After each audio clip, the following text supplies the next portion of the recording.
Hello, everyone, and welcome to this session where we are going to talk about how leaders scale with HubSpot. We have two incredible customers here today that have a ton of experience scaling with HubSpot, and we're going to get through some interesting questions that I think are going to add a lot of value to your business and hopefully will help you bring some ideas to life in your own organization.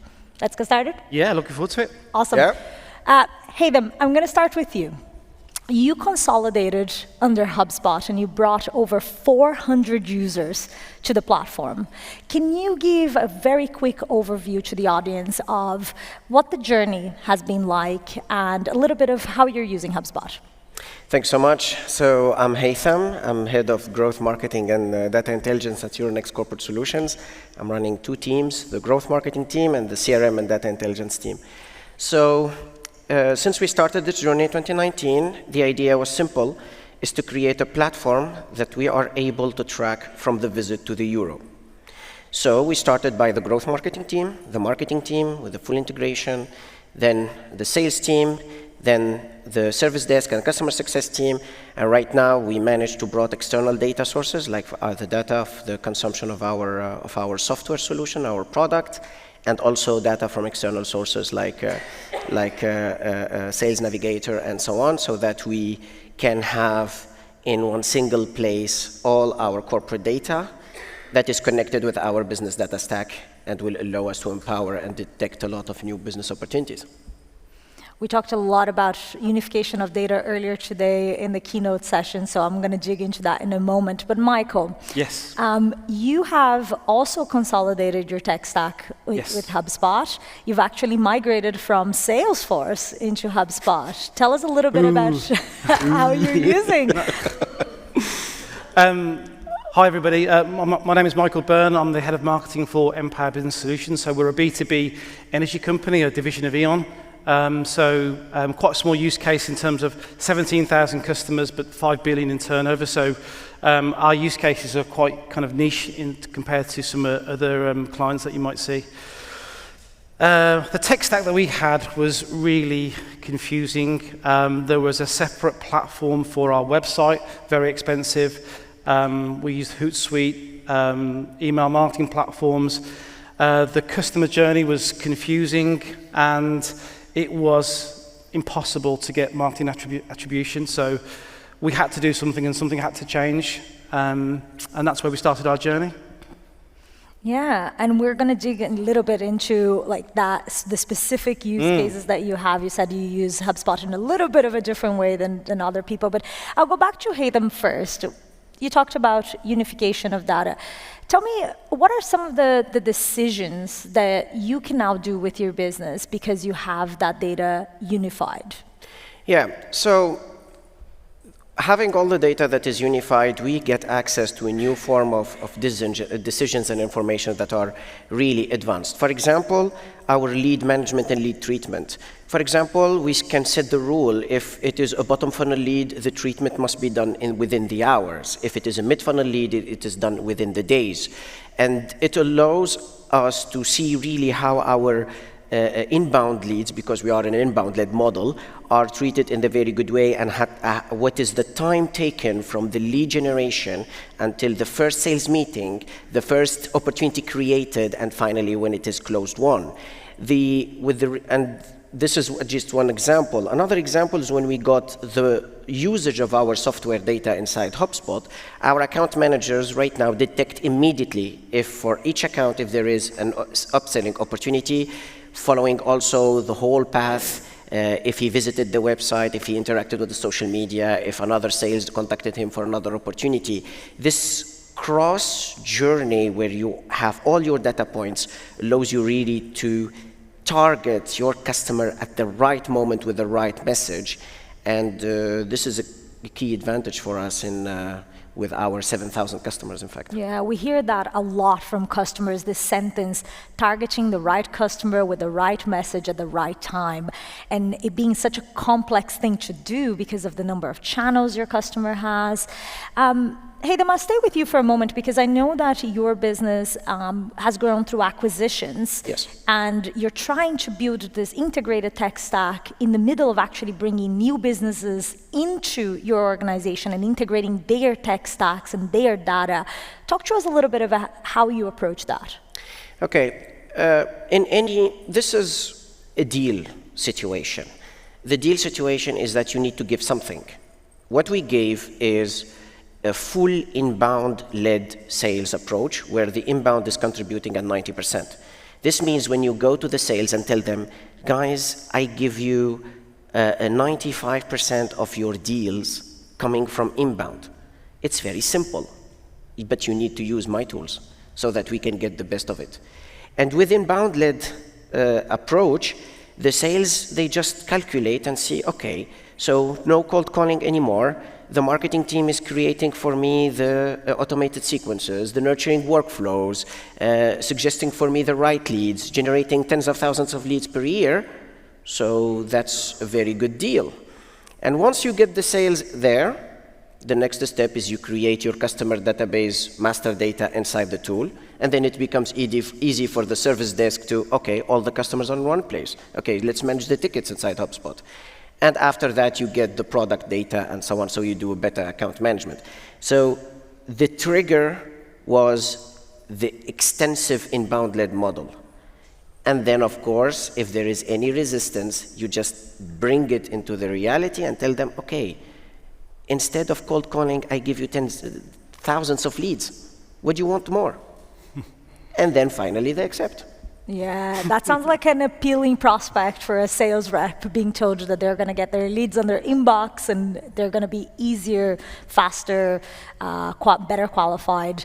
Michael, I'm going to turn to you because talking about sales, you are bringing hundreds of sales reps into HubSpot. Yes. And we know adoption can be a challenge. Yes. Talk to us a little bit about, how did you build the business case for this migration? And also, how are you actually executing on it?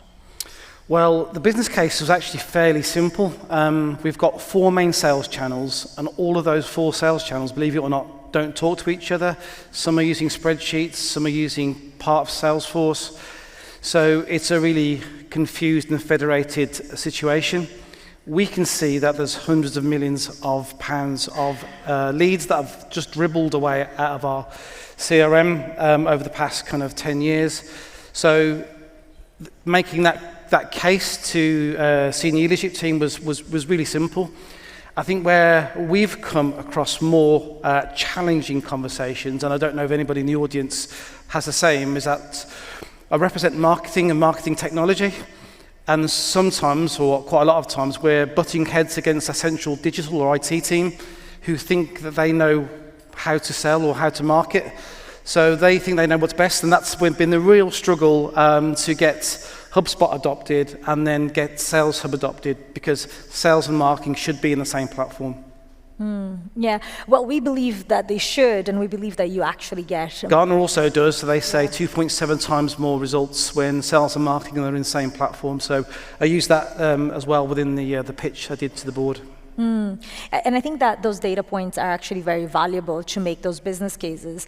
Tell us a little bit of how are you made the business case, how are you going back to prove the value of HubSpot now?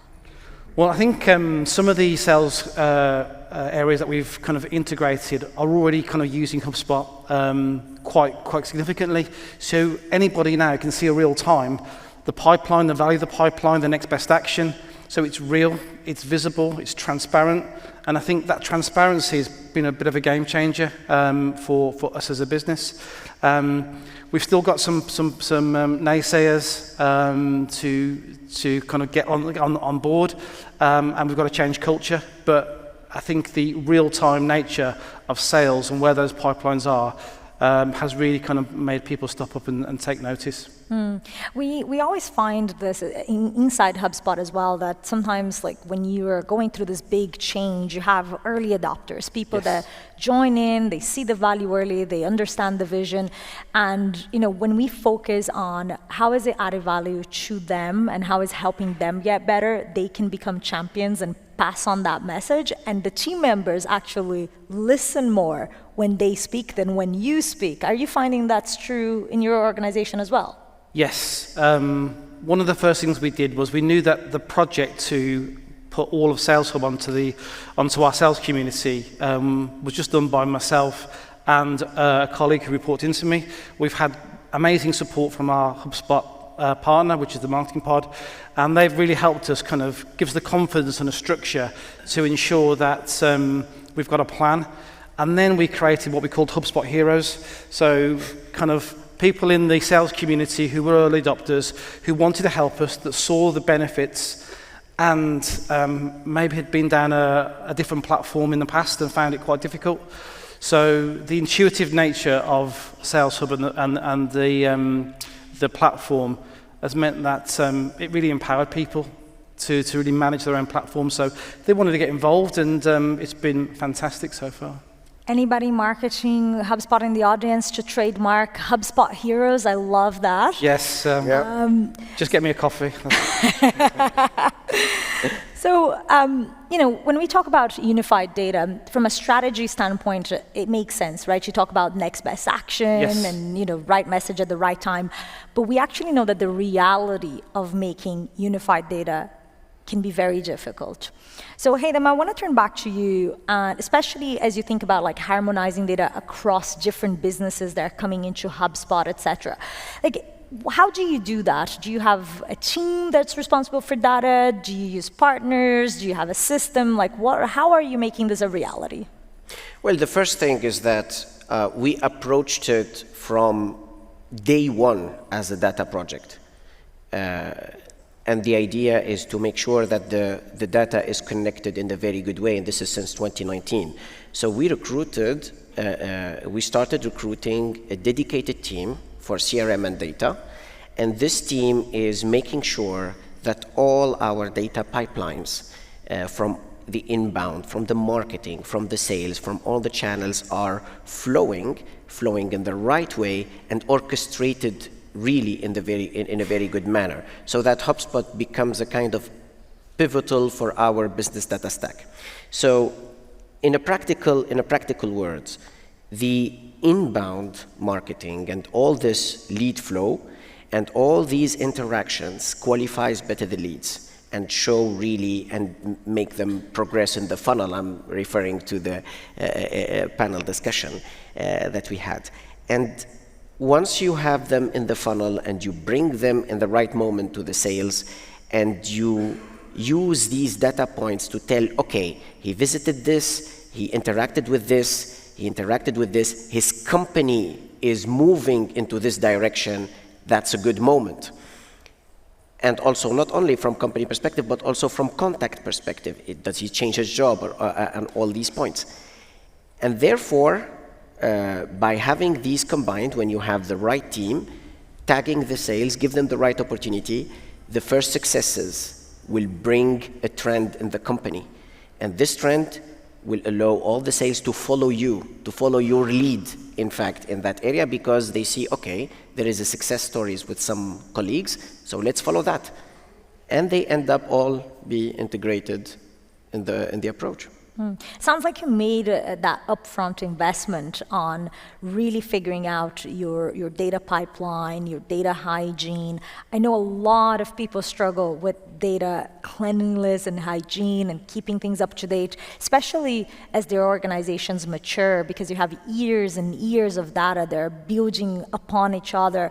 Michael, turning to you a little bit, like how do you make this a reality, data unification and cleanliness in your organization when you have 400 people interacting with the system? We're on a journey, so we're not there yet. Sales and marketing, we were the first time in the history of our company that all that data will be in one place. I'd say about 50% of customer touch points now come from HubSpot. but we've still got another 50%. So we're going to try and integrate Outlook into HubSpot for all people, so they get those customer touch points. But we have a billing and pricing engine called Juniper, and that sends out event-based comms. So our data is still federated, and that's the next battle on my hands, to get all comms from HubSpot, so that we can run real-time NPS and some of the sentiment analysis tools. So, yeah, we're not there yet by any stretch of the imagination. I'm not going to say that we're kind of leading the way, but that's the vision, to get all data into one place, so that we can start to uncover new products and services and cross-selling to existing clients. Yeah, thank you for being honest about that. I think sometimes we can sit in panels like this and it seems like everybody has gotten it all figured out. And everyone's better than you. They've all done more. No, it's not like that at all. Yeah, it's awesome to hear that you're going through this journey and you're sharing that with us. What I would love to understand, you're both in marketing, but we talked a little bit about unification, the sales also being a big part for your business. Like, how do marketing and sales collaborate right now in your organization, Michael? So we're quite close to the sales community, and different salespeople need different types of support. So we have desk-based salespeople who need kind of more impulse-led, traditional kind of give us a lead that's qualified and we'll sell it, to people where contracts are kind of 15 to 20 years. So much more content marketing, much more about kind of that webinar journey, the content that you've read, and that then leads to automatic lead scoring, which we have within HubSpot. So we're quickly looking at all of the interactions and really hiving off those people that are super engaged into kind of early conversations with the sales team. So that's how we're kind of really working across different areas to support the sales effort. Thank you. Let's talk about AI, the big word. We can't have a talk or a panel without talking about AI, and you are both early adopters of AI. Haythem, I'm going to turn to you specifically because I know you have a lot of experiments going on right now with AI. I think you have over 40 betas you're enrolled to in HubSpot. So tell us, like, what are some of these experiments that you're running? Okay. Regarding AI, we started really early, and we started with the basic case, which is the normal LLM case, which is content enrichment and content translation and everything related to content. So it allows us really to scale a lot of this content, to personalize it and to make it really better, and to reduce the cost of content creation for our side, and to test more lead generation approach with very fast approach. This is the first thing. Second thing is data enrichment. Data enrichment related essentially to leads as contacts and as companies, because some of these data points, like for example the industry, the number of employees and so on, are really essential in the qualification.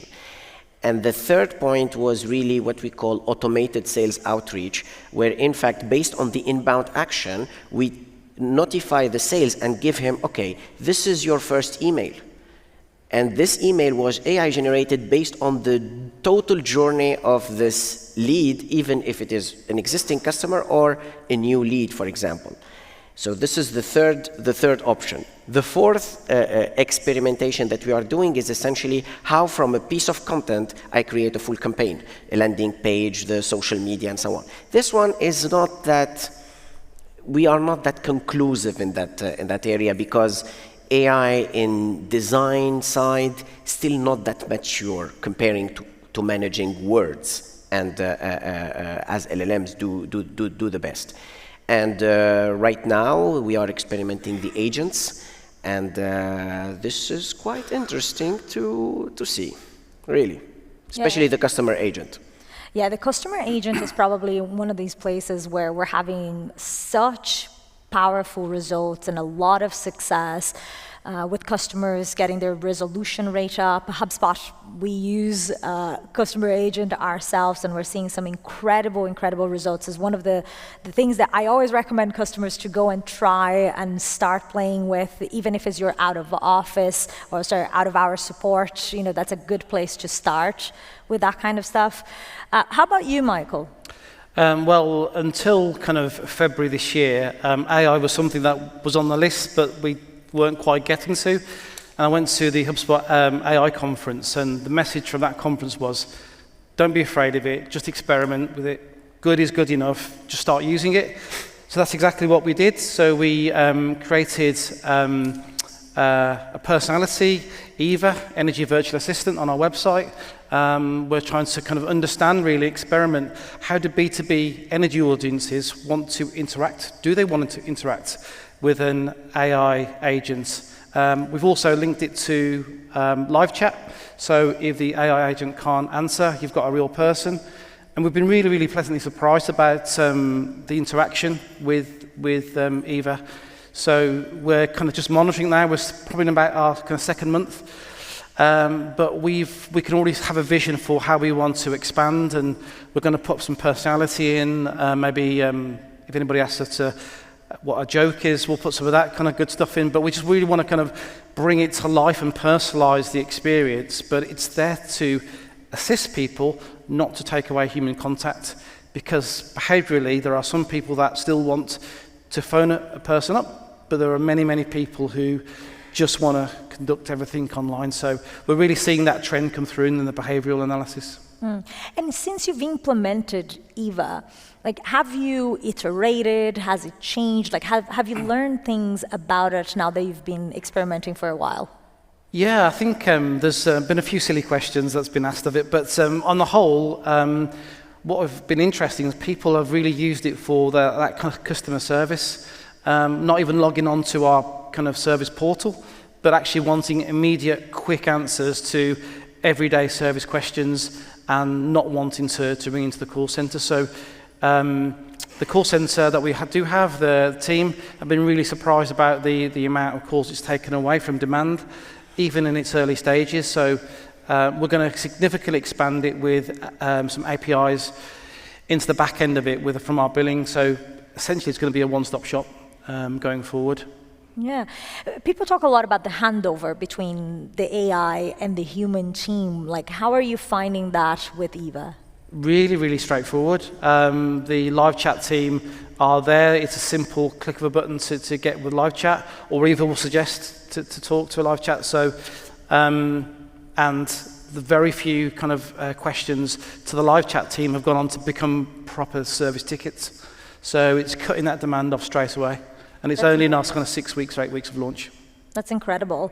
Haythem, turning to you, I want to talk a little bit about guardrails. People, when we talk about AI, bots, people get worried a little bit around the guardrails that they need to set in order to put something in front of their customers. So how do you think about that? Right.